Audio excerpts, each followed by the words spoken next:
So anyway, thanks everybody for agreeing to join me on Vanessa's podcast.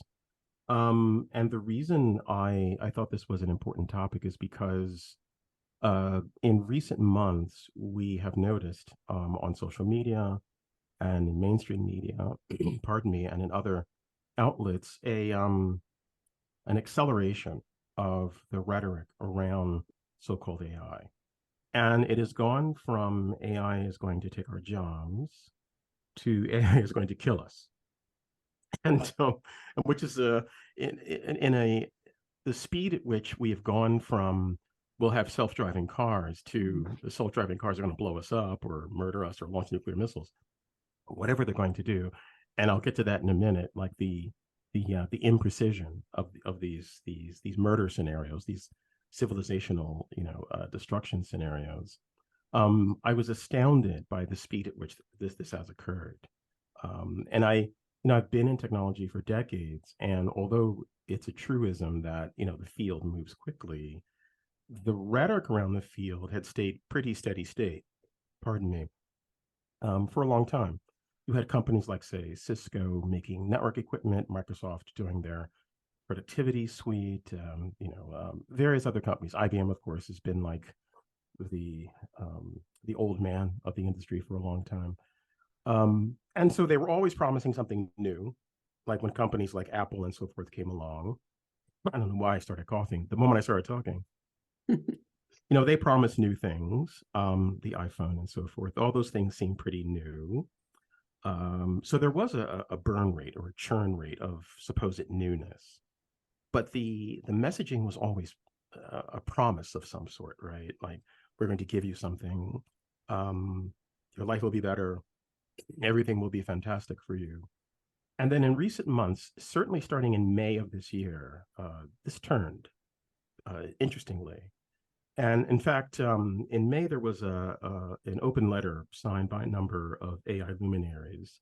And what I'd like to do now is read a bit of an excerpt from the New York Times article about this letter. And this is from a New York Times article from May 30th of this year. And the title of the article is AI Threat and Warning. So just the first two paragraphs, they're pretty brief. So a group of industry leaders warned on Tuesday that the artificial intelligence technology they were building might one day pose an existential threat to humanity and should be considered a societal risk on a par with pandemics and nuclear wars. I'm just pause there for a moment, because when I first read that and I first heard people saying that, I think I spat out my martini. And now I'll go on. Mitigating the risk of extinction from AI, this is still from the article, should be a global priority alongside other societal scale risks, such as pandemics and nuclear war, reads a one-sentence statement released by the Center for AI Safety, a nonprofit organization. The open letter was signed by more than 350 executives, researchers, and engineers working in AI. So when I first encountered this only a few months ago, it kind of got me thinking that something new was happening in the space of rhetoric around AI.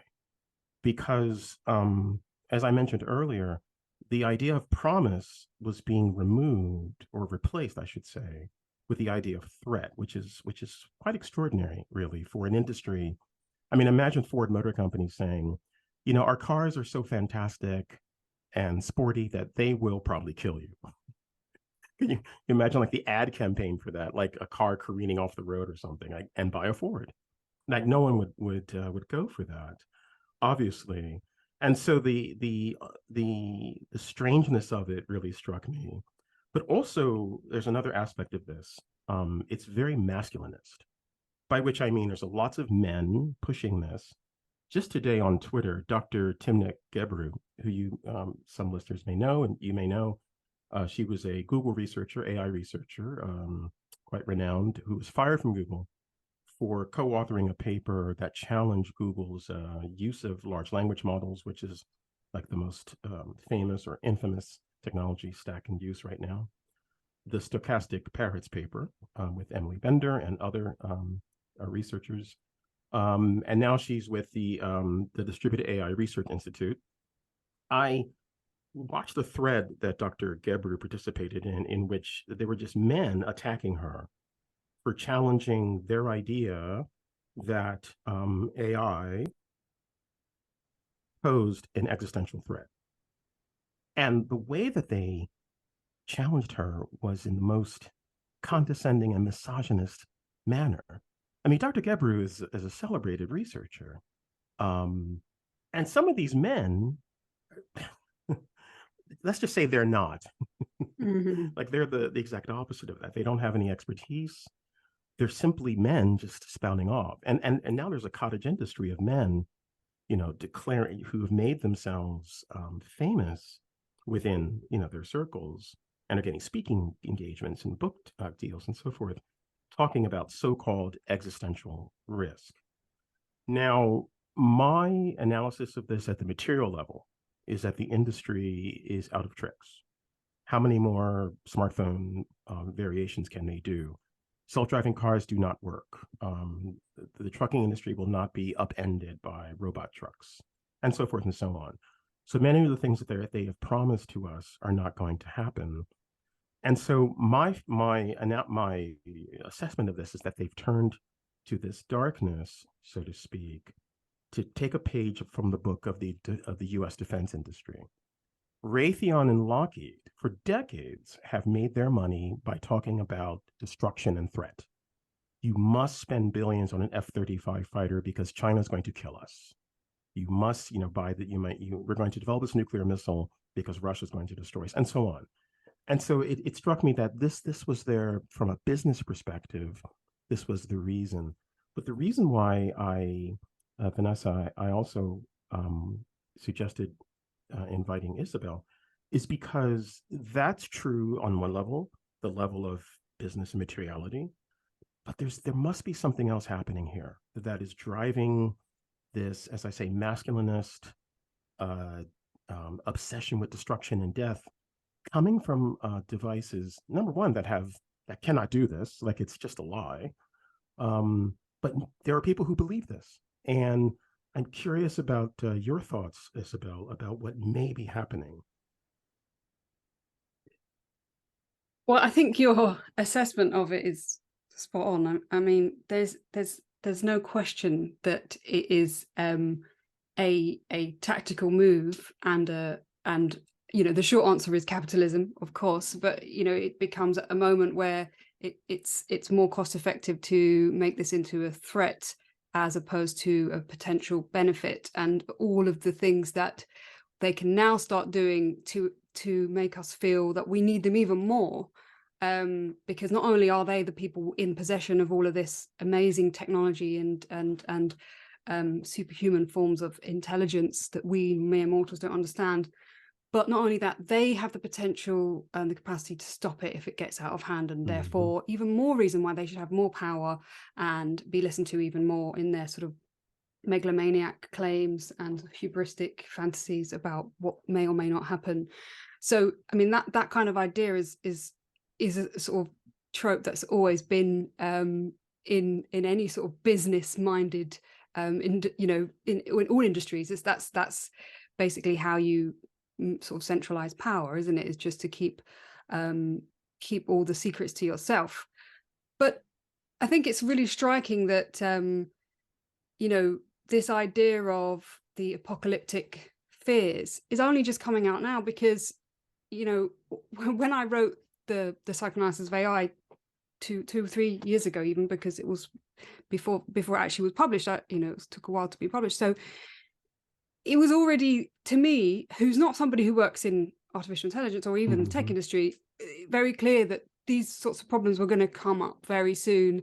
And it was the sort of thing that was just so waiting to happen because of the ridiculous masculinist ideologies that are sort of the infrastructure underneath this, that at some point it's going to tip over into hysteria and fear-mongering, and all of these sci-fi fantasies are going to become sci-fi nightmares, which they already were starting to be anyway. But of course, now that they're more sort of coming into the public domain, and everyday people can see and tangibly feel the effects of the technology, it seems to me to be a very smart move to start shifting the discourse towards, what do we do? Let's kind of halt this a little, guys. Let's slow this down because it's scary. They already knew, it's not, how can it be a surprise to them? It's not a surprise to us that this kind of technology has all these dangerous potentials. Yes. Obviously it does. So it seems to be a very clever sleight of hand, but more than anything, and as people like Timnit and Emil, is it Emil or Emily? Emily. Yeah. They've said, clearly this is a very good way of hiding the obvious fact that these problems are already here. This exploitation, these types of apocalyptic visions and the inequality that may result, we already live through and we already experience in our current situation. So it's such a fallacy to imagine that this is a future problem. And I really like the way that Timnit Gebru just give the sort of genealogy of eugenics as a sort of prime building block of all of these, as they're called, the TESCREAL bundle, that they coined this acronym to sum up all the different approaches that are currently screaming about artificial general intelligence, because it really does spell out in a very clear ways how the investment in artificial intelligence and the fantasy of the singularity is very closely tied to eugenicist fascist ideas. And it's so clear. I mean, it's obvious.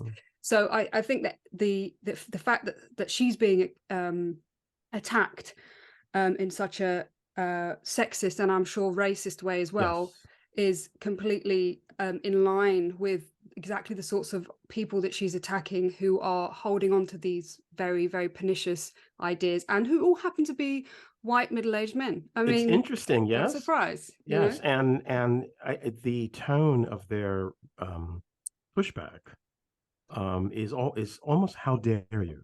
Yeah. How dare you question, the genius of whatever rando? And some of these individuals who are being lauded do in fact work in the industry, which doesn't mean they can't be in error, or have incentive structures that steer them in one direction or another, or as I would say, the material conditions lead them in a certain direction, as Marx would advise us to always keep in mind. And but the tone is quite interesting because it's not a tone of colleagues disagreeing. Yeah, it's a tone of a lord talking to a serf, right? Despite the fact that the person that they're attempting to speak down to, in most instances, possesses superior knowledge, and is also talking about things that are, as you say, are actually happening. Just today, I read a story about the NHS in the UK devoting £21 million to so-called AI diagnosis, and if you know the industry, you know that what that really translates into are sorting mechanisms for getting people out of hospital faster to save money. Like, it's never, I'm going to die, the machine can diagnose, because machines cannot diagnose. Software cannot diagnose. It can find patterns that may help an actual physician, an actual nurse, an actual practitioner, an oncologist, and so forth.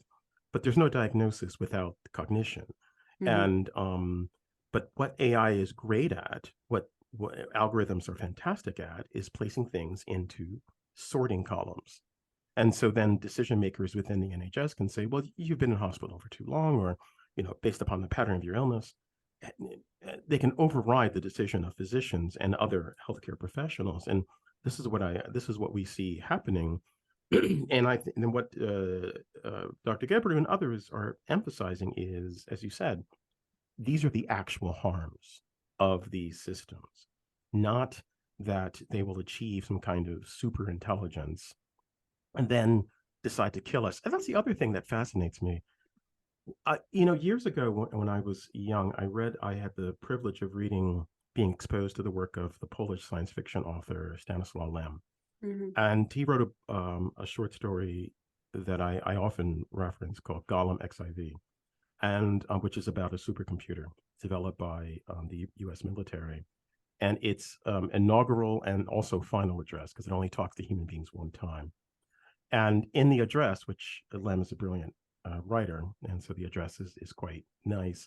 The computer kind of goes through the history of humanity, you know, from the trees and so forth, and there's a line in there that I'm going to paraphrase, in which you can feel the wind, but I only calculate the wind. And this is a gulf between us, right? And so for that very reason, you know, we cannot talk to each other.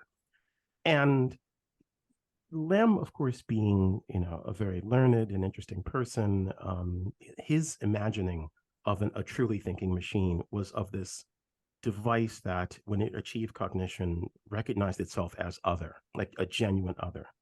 But what our current luminaries talk about are machines that not only are exactly like us, but only have our most terrible tendencies. They immediately leap to the machines are going to kill us. And of course, when you would say, even if you could develop a thinking machine, why would it want to kill us? What is the reason? Is it because you want to kill us? Yeah. And you're projecting It's this onto the projection, machine? yeah. You know, and so I'm curious, from a psychoanalytic point of view, I'm curious to hear your thoughts about that.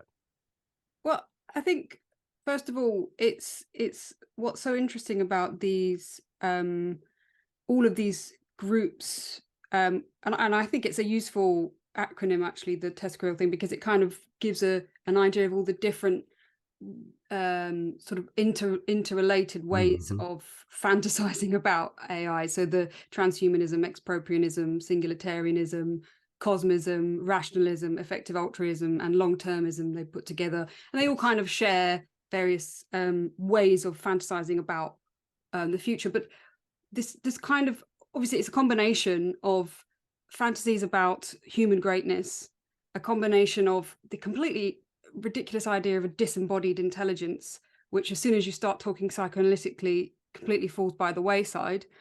The idea of the supposed moment at which the sort of crossing of the Rubicon in the singularitarian idea of passing over into this different stage of sort of rupture of human civilization.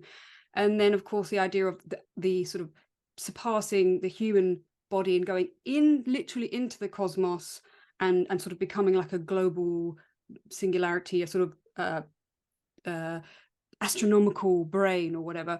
And then this kind of, even, I think, more sinister is this sort of effective altruist and long-termist idea of, okay, so it's possible that there could be, in the future, if we follow this logic to its zenith, then potentially there is this sort of astronomical quantity of human beings living, digital human beings, the 10 to the power of 58 or whatever, in the known universe, in the accessible universe.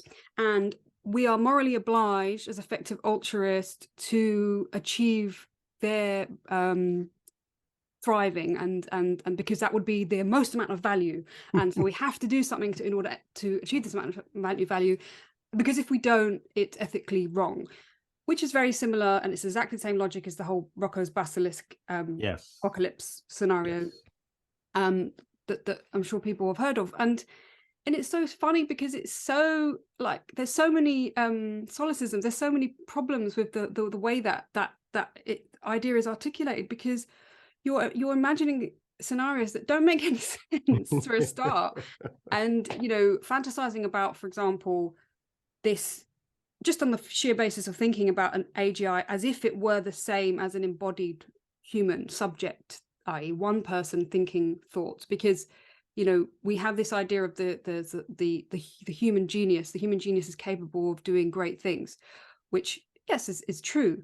But then we kind of then swap when we're talking about AI to the AI being this idea of a human genius that is just this one brain that can then create amazing things. That doesn't make sense. You know, that involves so many problems already.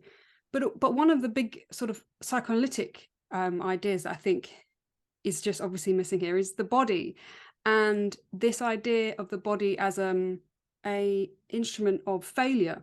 and it's an instrument of failure that is necessary for intelligence. And this is the primary example that I always come back to in talking about the psychoanalysis of AI, because if you don't have a concept of the body and the concept of drive and failure, you don't understand human thought. Yes. And you're going to get it wrong when you're trying to compare human and artificial intelligence. And I think a really nice kind of metaphor for thinking about this that kind of shows the fallacy of these fantasies of the most amazing human being that you can imagine, or the most intelligence you can imagine, the most genius, is to think about music. And you know, you can't imagine like, oh, better music than you've ever heard. Can you? Like, we already have musical geniuses. I can't imagine, oh, a better Mozart, a better Beethoven, a better Bach. Do you know what I mean? So, Right. and I have a friend who's a classical musician, and he said something really interesting about like what instruments are. And he said, well, you know, instruments are actually things that interrupt the body and as sort of like make the body fail in different ways.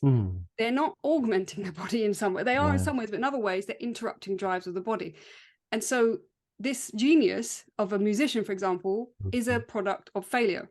And I think that that's a really nice way to just show how these fantasies of human greatness are all like wrong-footed from the beginning. It's astounding. You know, I'm really happy you said that about failure, because I was raised not only, you know, at the level of family, but at the level of becoming a technologist, to understand failure as a part of learning, right? That, like, how do humans learn? Well, by failing. Now, ideally, your failure doesn't cost you your life or limb, and, you know, you can recover and do better, but that there's an iterative process as you're interacting with the world. Right. And because the world is too complex, I think from a friend of mine, well, actually, Charlie Roberts, who you know, he talks about Sartre's concept of the world being too much for us. And the moment you say that, it's like, yes, of course it is. I mean, I recall a moment when I was a child, camping, and the camp counselor took us on a tour to the top of a mountain that was in the caldera of an ancient volcano, and he said, "Look up." And he was an astrophysicist, by the way, in addition to being a camp counselor for children. And he began to describe to us what we were seeing, which was the first time I had seen it, being a boy growing up in the city, which was the spiral arm of the Milky Way. And he's describing to us how you're looking, out at our galaxy. We are in this galaxy, and you could and the light was so clear that you could see, you know, the dark clouds. How many billions and billions of miles away, light years away. And of course, I'm a child, so I'm full of wonder, and but that was too much, yes, because, you know, this is just a portion of the universe, and it's only the portion of the island of that we're happen to be in that's too big even for us, even with our science, to help us understand some portions of it. What these individuals are doing that offends me deeply is they are denying that. They are denying that by saying that they've racked some servers in a data center. This is why I just want to slap them around. They've racked some servers in a data center and they're running some software on it, and therefore they have mastered the universe. Yeah. And now they're trying to colonize for capitalist reasons, but also I think because they are, well, I'll just say it, they're Philistines, art and music as well. And what's interesting about the generative systems that use, you know, our works, the works of artists, our text and our visual arts and our music to generate synthetic copies, is that now there's word in research circles that because there's so much of this generated material out, and the systems continue to siphon from the internet, the systems are now siphoning their own output, therefore degrading the newer outputs, because you need actual human creativity to even have something to copy. And so as they begin to iterate on ersatz or synthetic copies, that the actual quality of the outputs are becoming less and less. And that Microsoft is a fascinating article that I'll be talking about at some point. I'll be writing about, I should say, for my blog. Microsoft researchers, because Microsoft I mean, people underestimate what they know about these things, and they know, they know what's going on. They know this is happening, but they don't care because their goal is to extract as much profit before it collapses, which makes them in a way like Exxon. Exxon knows that, CO2s will burn the earth, but they're like, well, in the meantime, let's extract profit. And so I think that's where the tech industry, certainly at the commanding heights, is going. And I'm wondering what happens um, to the elites. I know they're either lying, or they're lying to themselves in the Sartrean bad faith sense, or they're just outright lying. It's the people who fascinate me, and who I would like to have, I guess, some degree of psychoanalytic insight into, are those who are not at the elite level. Like, there are young people, there are people who are entering tech. And I track this on Twitter. Twitter has become very useful, even in its degraded state. It's become useful to me to kind of get a sense of where the mindset of the Californians are. And by Californians, I mean people in Silicon Valley, but people who want to be in Silicon Valley as well. It's like they're embracing this madness. And I wonder if it's because they have nothing else to hold on to at this point, and don't know where else to turn. And so the idea that AGI is coming and it's going to kill us, like, well, why are you excited? I mean, you're wrong. You are wrong. That's not happening. But let's say it were happening.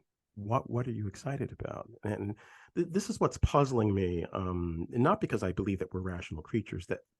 That's a fallacy, obviously. I mean, we have the ability to to ration out things, but that's not all we are. Obviously, there's other things going on. So it's not that. It's just I'm curious about where we are at this moment, where the people who love technology, many of them, or a significant percentage of them, seem to be, in my view, going slowly mad. Yeah. Well, I suppose the both sides of the debate, whether it's the sort of utopian or the apocalyptic sides of it, partake of a very similar logic, which is theological. I mean, it's a secular religion, really. It's not surprising that at the height of our most sort of instrumental rationality, and sort of biopolitical administration of society, and sort of alienated subjects that we all are, it's not surprising that the decline of organized religion also meets with what now appears to have taken its place, which is the sort of faith in something that knows better than us, and that we don't necessarily have control over. So it's at once a sort of hope, but also a fear. And it's I suppose, in a weird way, this apocalypticism is as comforting to people as the sort of utopian side of it, because it sort of gives some sense of order, that there is something that knows, there is some rationality that can be followed and eventually will lead to something. And I think that what people kind of respond to in that, and why, it's baffling. Why do people fall for it? Why do people find it exciting?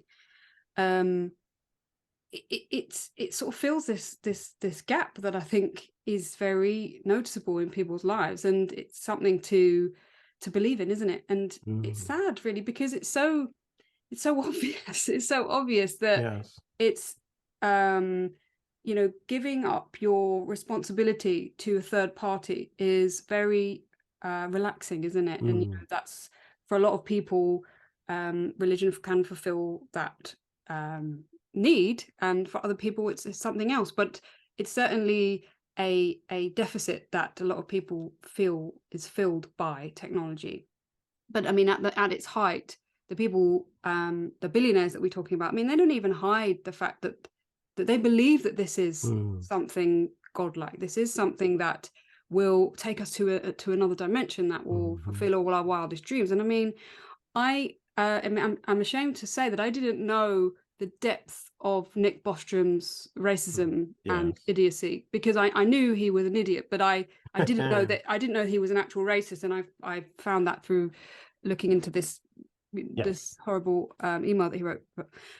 So it doesn't surprise me that from somebody who says racist comments about Black people that he did in the 90s, that he's now his trajectory has taken the path that it has. I mean, it's ludicrous, you know. It's just baffling. And the kind of fantasies around in the future we'll have this wonderful world where we have so much pleasure that, you know, we'll sprinkle it in our tea. I mean, what are you on, man? Like, what are you talking about? And that was all in the sort of early 2000s, wasn't it, when he was writing all of these letters from the future and stuff. So these are serious people that people take seriously. And, you know, Nick Bostrom and his ilk are invited everywhere, and they are the panels, they are the great men that we're supposed to listen to, and they're actual idiots. Yes. And that's terrifying. But we place so much importance in these men, and we still all have this like inferiority complex where it's like, oh yes, well they're white men of a certain age. Yes. They've been to the best universities, they must be clever. No,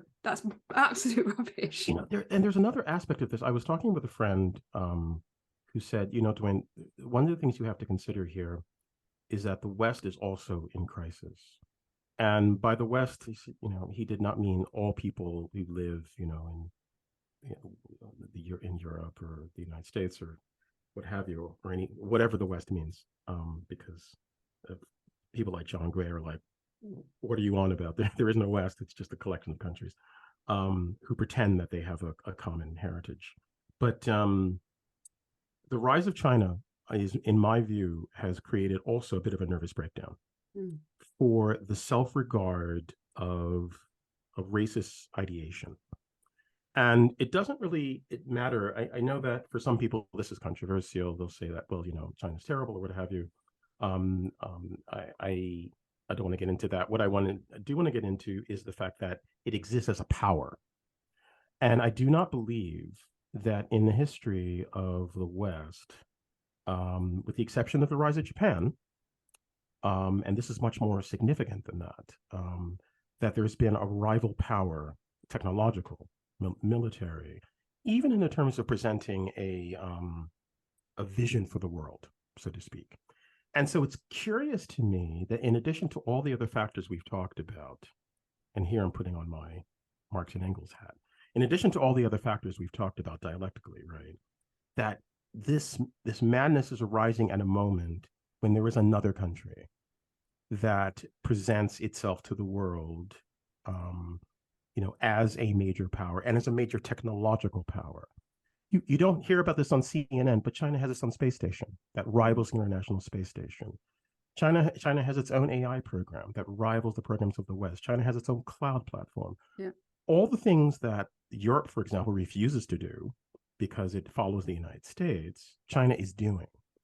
And so in addition to the US-based, because we're mostly talking about Americans here, the US-based tech industry presenting itself as a bulwark against this supposed AGI threat, I think that they're also presenting themselves as a bulwark against, you know, this peril from the East. And it behooves us, I think, to take into account the racist element of this, regardless of what anyone thinks about the Chinese Communist Party. That is immaterial to the racist ideation, I believe, that underlies a lot of this. And it's quite serious. And I think it also helps us to understand why this category of men, this middle-aged, accustomed to being fated about white man, is freaking out. My grandmother used to say, you know, white men will probably destroy the earth. And I said, oh, Grandma, what are you talking about? She says, no, if ever challenged, they would rather blow up the earth than share power. That's what my grandmother said, you know, and she said that when I was a little boy. And I'm like, you know, I will say to her spirit now, of course you were right. You were always right. And you were probably right about this too. And so I will say that the reason why psychoanalysis now seems so vital to me as a person who is not, of course, an expert in this field, but a person who respects the field and looks to those like yourself and Vanessa and others, is because materialism alone is not enough. Like I understand the factors, but there is a turn to a kind of, it's difficult to describe, but I would say a hysteria, but but I know that has a specific sense in Lacanian thought, but in the general or the common sense of the word, like a kind of hysteria that's rising now in elite circles, and that's what fascinates me. Not like there's people just kind of going about their business, just saying, "Well, I'm just doing the best I can." I may be, pressed by a lack of money or having to take care of my family and so forth. But I'm not necessarily hysterical. Whereas people with billions and all of the wealth in the world, I think I would sum this up by saying we have an elite class today that, unlike previous elite classes, seems to be the least stable and the least capable of enjoyment of any elite class, maybe in the history. I don't know. There probably have been other epochs in which elite classes, maybe at the end of the Western Roman Empire, maybe they were, tugging at their togas and going, "Oh, it's all over." but Yeah. but it's quite astounding that at this moment you have this elite class of people who seem extraordinarily nervous, Yeah. and even at the point where they seem to have defeated labor, Yeah. they seem to be more nervous than ever before. Yeah. I mean, I think I like to put this in a phrase, you can call it instrumental masculinity. I mean, Hmm.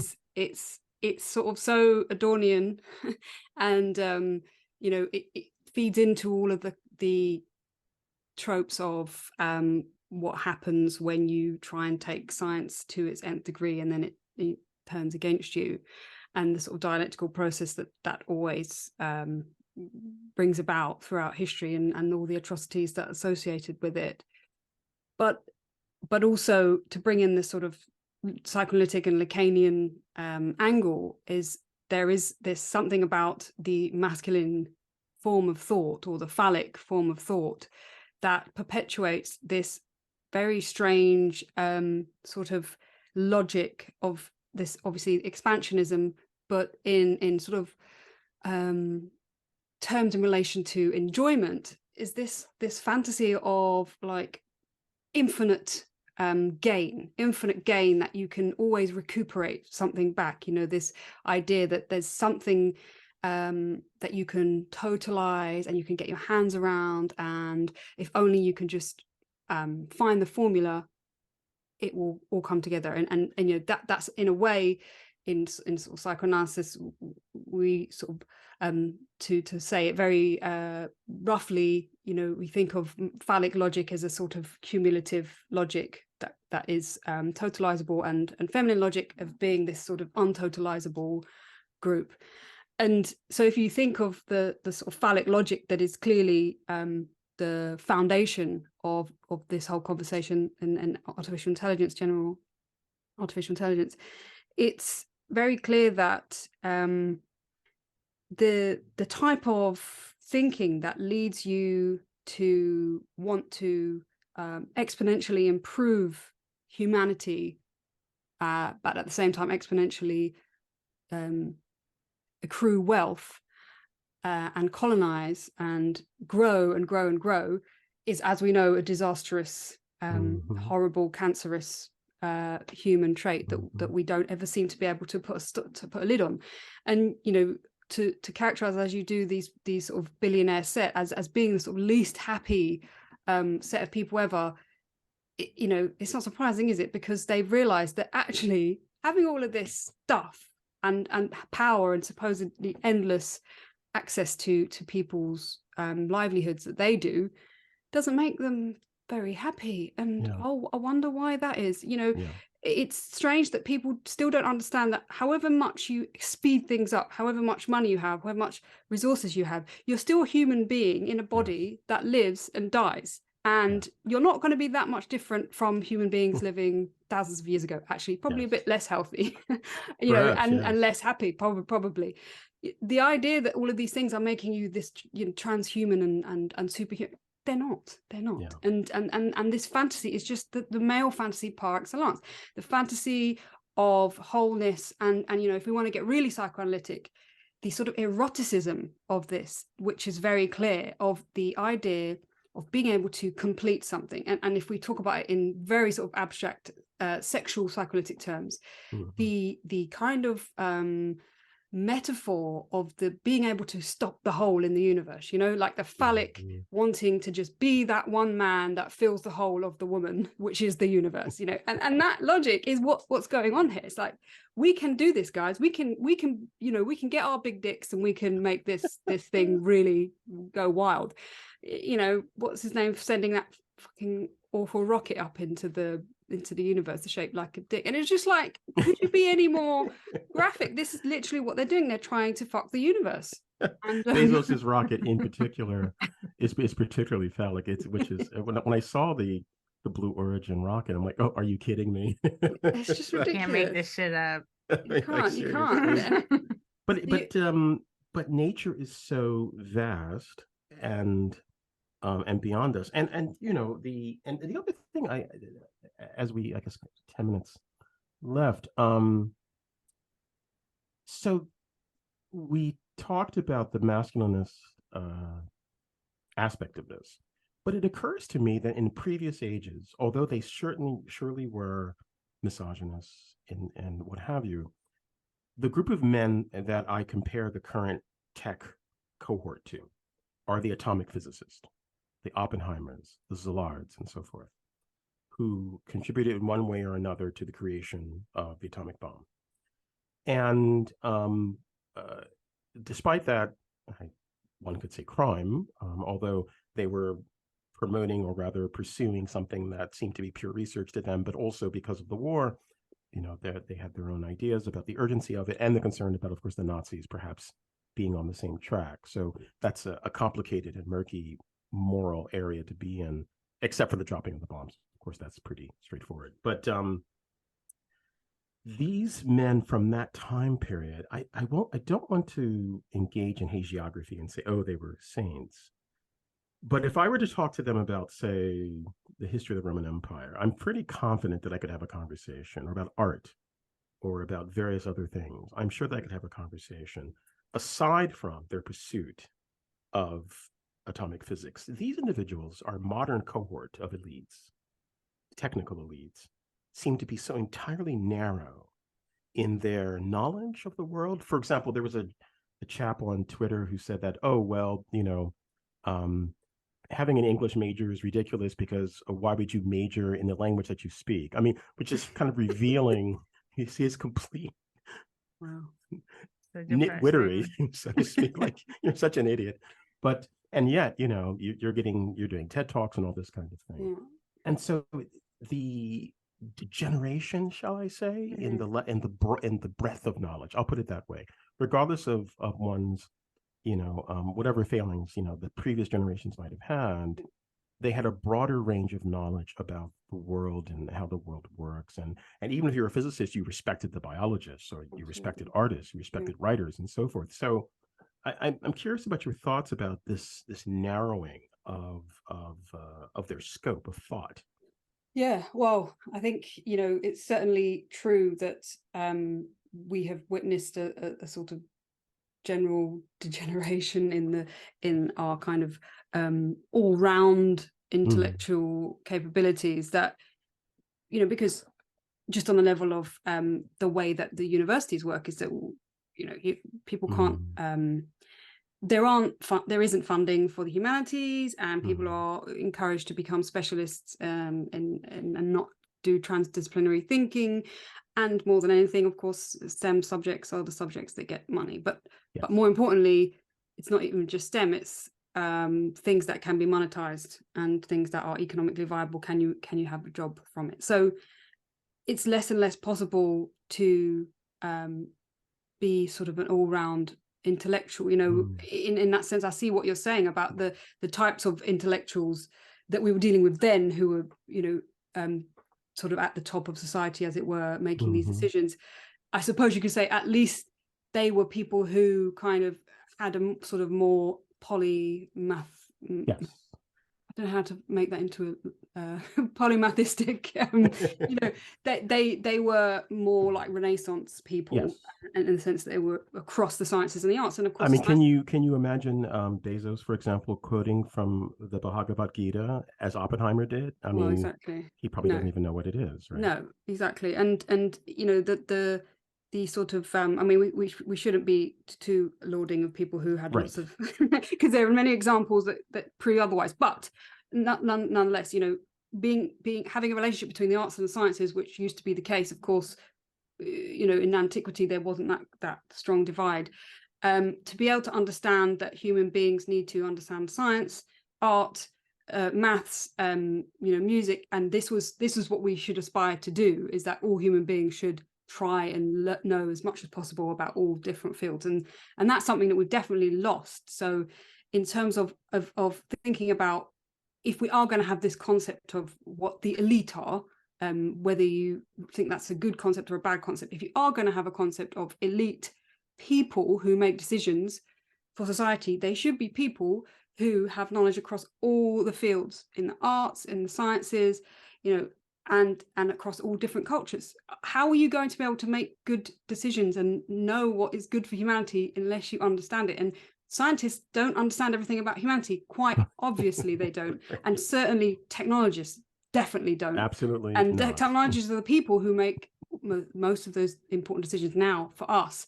Yeah. And what is so crucial is that we make sure that as many people from, you know, just normal people, everyday people, but if we're talking about people in different disciplines, people from philosophy and art and psychoanalysis and history, and, you know, all of the important things about humans need to be involved in AI, and they need to be actively taking part in making it and or stopping it, which is more preferable. Well, and this is what people such as Timnit and others are trying to do.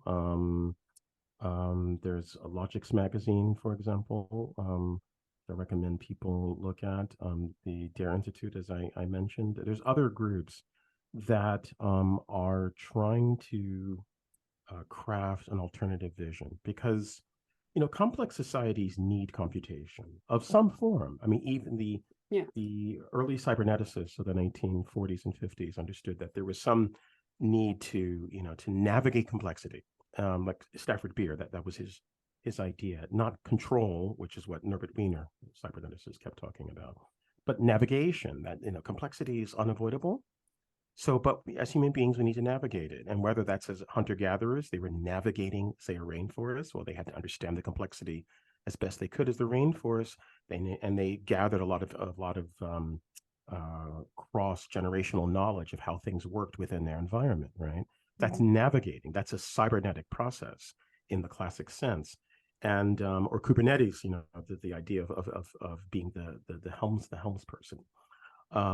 Not the control, which is what the tech industry is so obsessed with, to the point that they believe, thanks to our friend Bostrom, apparently, that they can control the stars themselves. And, you know, nature has a way of humbling, you know, eventually. And I do hope they try to move to space, because I think that space will teach them all a lesson, a very harsh lesson, because it's not for the faint of heart. And without the Earth, that's the irony of the dream of moving to space, is that without the Earth, a movement to space is impossible. So if the Earth dies, you are also dead. And that's, even in your spacecraft, your bones will just float forever.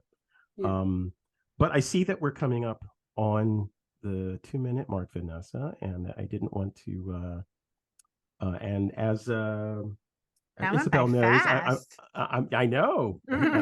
As Isabel knows, I'm not one to want to yammer on for hours.